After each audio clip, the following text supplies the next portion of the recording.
Hello, friends, and welcome back. I hope you're having a wonderful winter. This is Jess from Jess's Reading Corner, and I'm back with another story that I really hope you like. Today we're going to be reading Stone Soup, written by Anne McGovern, with pictures by Winslow Penny Pels.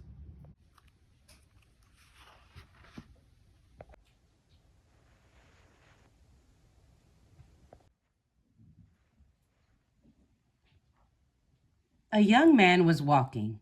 He walked and he walked. He walked all night and he walked all day. He was tired and he was hungry. At last he came to a big house. "What a fine house," he said. "There will be plenty of food for me here." He knocked on the door. A little old lady opened it. "Good lady," said the young man, "I am very hungry. Can you give me something to eat?" "I have nothing to give you," said the little old lady. "I have nothing in the house. I have nothing in the garden."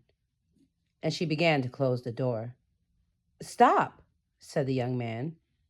"If you will not give me something to eat, will you give me a stone?"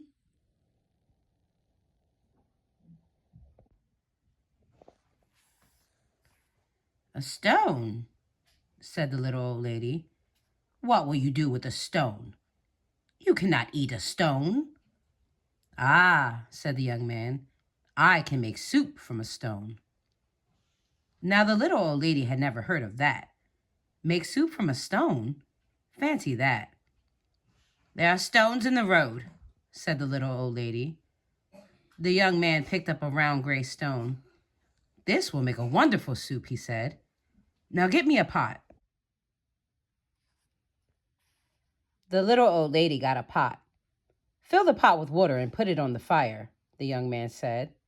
The little old lady did as she was told, and soon the water was bubbling in the pot. The young man put the round gray stone into the pot. "Now we will wait for the stone to cook into soup," he said. The pot bubbled and bubbled. After a while, the little old lady said, "This soup is cooking fast." "It is cooking fast now," said the hungry young man, "but it will cook faster with some onions." So the little old lady went to the garden to get some yellow onions. Into the pot went the yellow onions with the round gray stone. "Soup from a stone," said the little old lady. "Fancy that." The pot bubbled and bubbled. After a while, the little old lady said, "This soup smells good." "It smells good now," said the hungry young man, "but it would smell better with some carrots."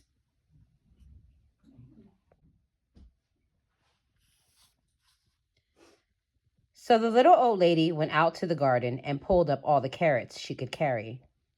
Into the pot went the long, thin carrots with the yellow onions and the round gray stone. "Soup from a stone," said the little old lady. "Fancy that." The pot bubbled and bubbled. After a while, the little old lady said, "This soup tastes good." "It tastes good now," said the hungry young man, "but it would taste better with beef bones." So the little old lady went to get some juicy beef bones. Into the pot went the juicy beef bones and the long thin carrots and the yellow onions and the round gray stone. "Soup from a stone," said the little old lady. "Fancy that." The pot bubbled and bubbled. After a while, the little old lady said, "This soup is fit for a prince." "It is fit for a prince now," said the hungry young man, "but it will be fit for a king with a bit of pepper and a handful of salt." So the little old lady got the pepper and the salt. Into the pot went the bit of pepper and the handful of salt with the juicy beef bones and the long thin carrots and the yellow onions and the round gray stone. "Soup from a stone," said the little old lady. "Fancy that." The pot bubbled and bubbled.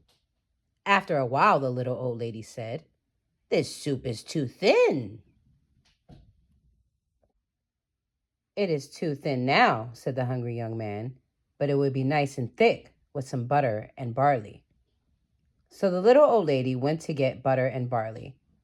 Into the pot went the butter and barley, with the bit of pepper and the handful of salt, and the juicy beef bones, and the long thin carrots, and the yellow onions, and the round gray stone.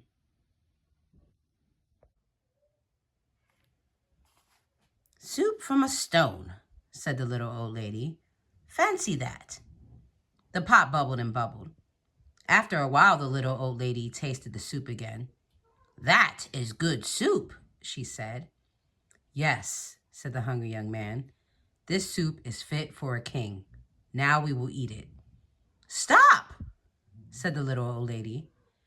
"This soup is indeed fit for a king.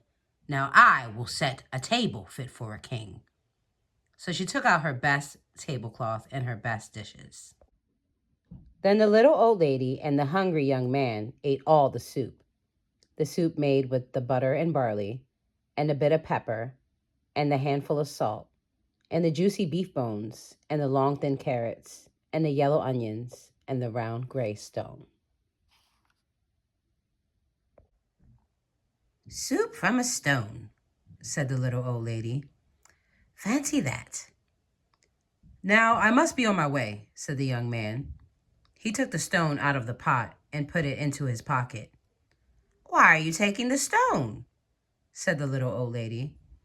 "Well," said the young man, "the stone is not cooked enough. I will have to cook it some more tomorrow." And the young man said goodbye.